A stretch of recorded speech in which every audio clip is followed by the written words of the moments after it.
ജീവിതം ഒരു നദി പോലെ ഒഴുകി മുന്നോട്ടു പോകുമ്പോൾ നാം പലതരം ബന്ധങ്ങളാൽ ചുറ്റപ്പെട്ടിരിക്കുന്നു.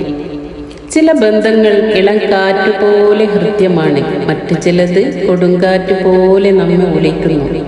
എന്നാൽ ചില ബന്ധങ്ങളുണ്ട്, അവ ഒരു തടാകം പോലെ നിശ്ചലമാണ്.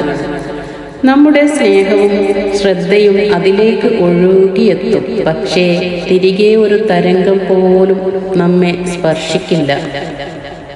നമ്മൾ ഒരാളെ അഗാധമായി സ്നേഹിക്കുകയും നമ്മുടെ സന്തോഷം അവർക്ക് വേണ്ടി പങ്കുവെക്കുകയും ചെയ്യുമ്പോൾ നമ്മുടെ ഹൃദയം ഒരു പൂന്തോപ്പായി വിടരുന്നു. ആ പൂന്തോപ്പിലെ ഓരോ ഇതളും അവർക്ക് വേണ്ടിയുള്ള സ്നേഹത്തിൻ്റെ പ്രകടനമാണ്.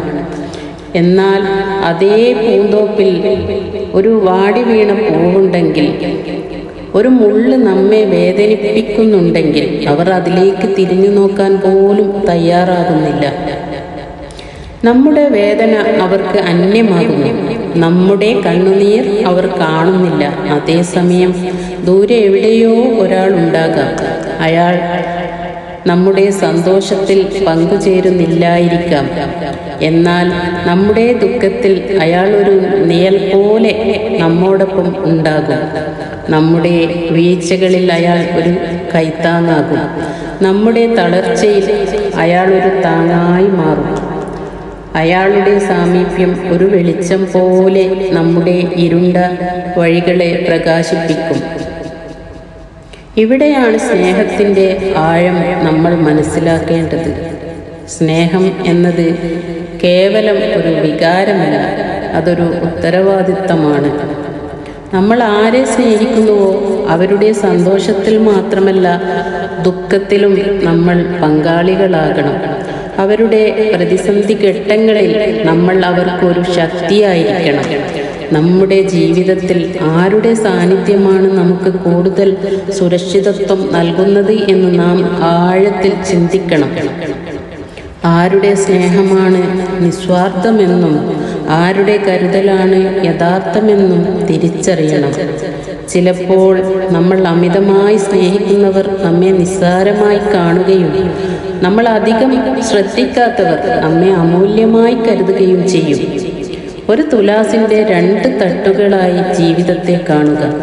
ഒരു തട്ടിൽ നമ്മുടെ സ്നേഹവും സന്തോഷവും മാത്രം ആഗ്രഹിക്കുന്നവർ, മറുതട്ടിൽ നമ്മുടെ ദുഃഖത്തിലും താങ്ങായി നിൽക്കുന്നവർ. ഏത് തട്ടാണ് കൂടുതൽ ഭാരം വഹിക്കുന്നത് എന്ന് നമ്മൾ തിരിച്ചറിയണം. നമ്മുടെ ഹൃദയം എവിടെയാണോ സമാധാനം കണ്ടെത്തുന്നത്, അവിടെയാണ് നമ്മുടെ സ്ഥാനം. ആരുടെ കൂടെയാണോ നമ്മൾ കൂടുതൽ സുരക്ഷിതരും സന്തോഷമുള്ളവരുമാകുന്നത്, അവരാണ് നമ്മുടെ യഥാർത്ഥ കൂട്ടാളികൾ. സ്നേഹം എന്നത് ഒരു കൊടുക്കൽ വാങ്ങലാണ്. അത് ഏകപക്ഷീയമാകുമ്പോൾ അവിടെ വേദനയും നിരാശയും മാത്രമേ അവശേഷിക്കൂ. അതുകൊണ്ട് തന്നെ നമ്മുടെ സ്നേഹം അർഹിക്കുന്ന ഹൃദയങ്ങളിലേക്ക് മാത്രം പകരുക. നമ്മെ സ്നേഹിക്കുകയും സംരക്ഷിക്കുകയും ചെയ്യുന്നവരുടെ കൂടെ ഉറച്ചു നിൽക്കുക. നമ്മുടെ പ്രതിസന്ധി ഘട്ടങ്ങളിൽ നമ്മെ കൈവിടുന്നവരെ കുറിച്ചോർത്ത് വ്യാകുലപ്പെടാതെ നമ്മെ താങ്ങുന്നവരുടെ സാമീപ്യത്തിന് നന്ദി പറയുക. ജീവിതം ഒരു യാത്രയാണ്.